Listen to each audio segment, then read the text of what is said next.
Well, hello, everybody. I hope everybody made it home safely from Madison Square Garden. Hope you enjoyed your New Year's Day. And I think we are at I don't even know if that's right. I was about to say, I think we're officially at the last day of Hanukkah. Happy Hanukkah if you celebrate that, although it may be over. I don't know if I'm allowed to say that once it's over.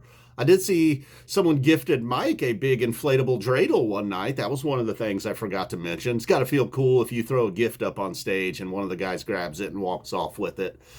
So that's probably a pretty cool moment for that fan. They were like, oh my God, Mike took my dreidel.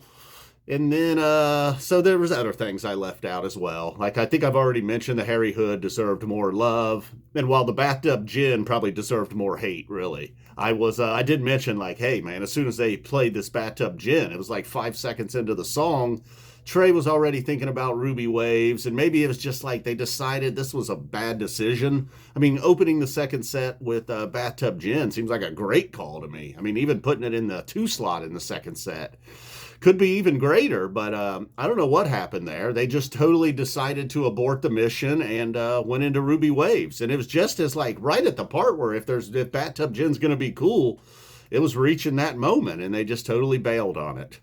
So if Hood deserved more love, perhaps the Bathtub Gin did deserve more hate, which I did mention. I briefly kind of mentioned them both, really. And to me, the Gin was just like, he was ready for Ruby Waves, right? Or they're just like, this is not a second set song. What are we doing here? This is supposed to be at the end of the first set or something. So that's possibly what was going on with that. And then the cold brew guy, a lot of people corrected me and they were like, I think that probably was an alcoholic beverage just with a lid on it. And look, let's just say you're right. Let's ignore that and let's just pretend the guy was drinking cold brew because it's much more funny, right? You know, it's just better if he was drinking cold brew. We've all become a bunch of cold brewers. That's a lot better than the guy had a Jack and Coke in there. Now we're dealing with an alcoholic. Come on, let's go with the cold brew. All right, and then I should have shouted out Mrs. Spud and SE. Well, I did pretty good on my picks. Some people hit the openers that night, which is very good to nail an opener. SE, while he was a little out of order, he was like 9 for 9 on his calls. Like, he didn't actually nail the openers, but it was in there. Similar to me, like I thought Life Saving Gun was going to like bring in the new year. I was like close-ish as I cleared the phlegm from my throat.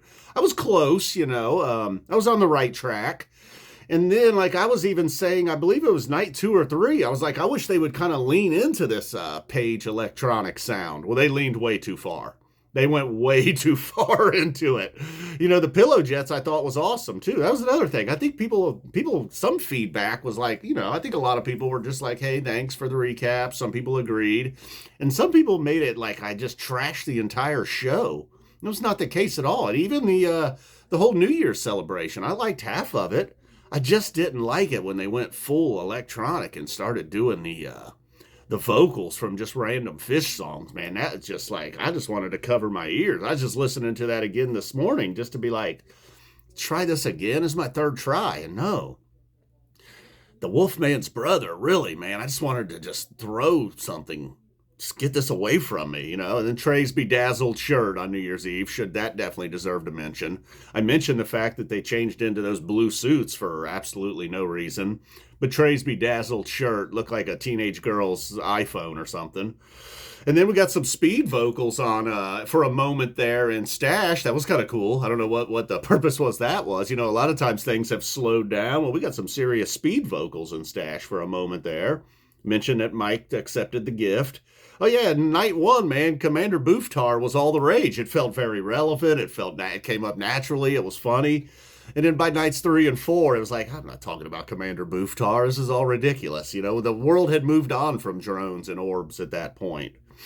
Professor Joe LaRocca, one of the guys that nailed the opener one night, or actually it was a second set opener. You don't get as many points for that. Mentioned he had a new video out. Maybe in this video, I'll actually include a link to his most recent short film. If you've ever owned a dog and lost a dog, you'll love this. It's short, it's good. Worth checking out. He's a Phish fan. He called the Sigma second set opener. Although I'm pretty sure he called Sigma as the opener pretty much every night this summer. Or Sample in a Jar, one or the other. Night 4, I didn't, the first half of the video, I was having a bad hair day. I should have just totally started over. Even if that meant taking a shower at the end of the first set and just going for it again, I did. And by the end, I went with the hat look. You always pull it off. Having a dirty, bad hair day, just throw a hat on. Oh, yeah, you like this? Like my Trey jacket, too, man. I meant to wear this on New Year's Eve. This is my nice fancy jacket. And I'm like, man, I just feel like Trey would wear this thing. You know, it's nice. Soft. You guys gotta feel how soft it is on the inside of the sleeves, lined with chinchilla fur. This thing's a beaut. Got it on sale years ago. It was like $109. Trey probably wouldn't be caught dead in a $109 jacket.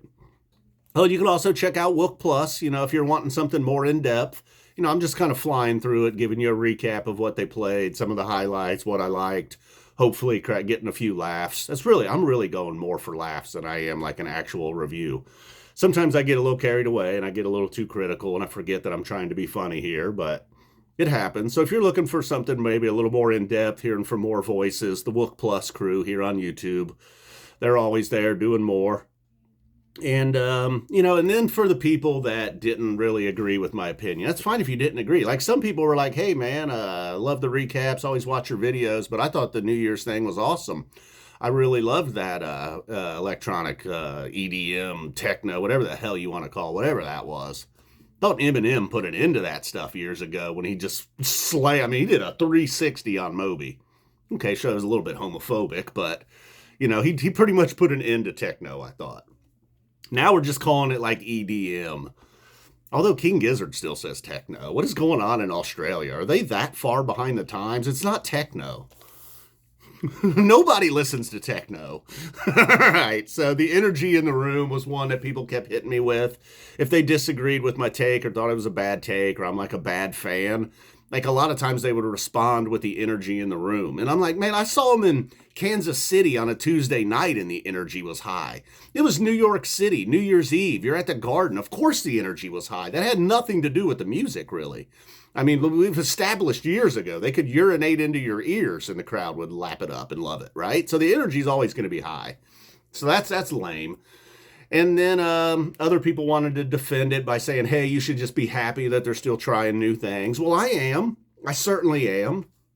But that doesn't mean I have to like it, Just because they're trying something new doesn't mean we just have to lay down and say that it was cool. Like, never did I say they should not try this. They're too old. This is dumb. I don't know. So the people defending it didn't have much of a defense. It was just the same old, same old. Energy in the room. You had to be there. You should go to a show.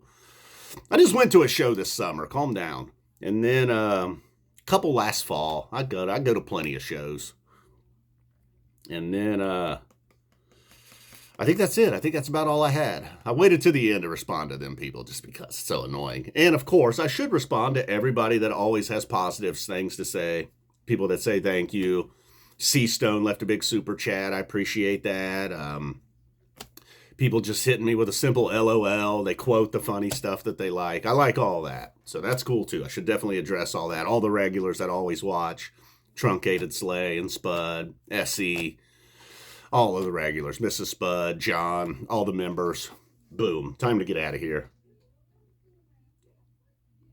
It's all over.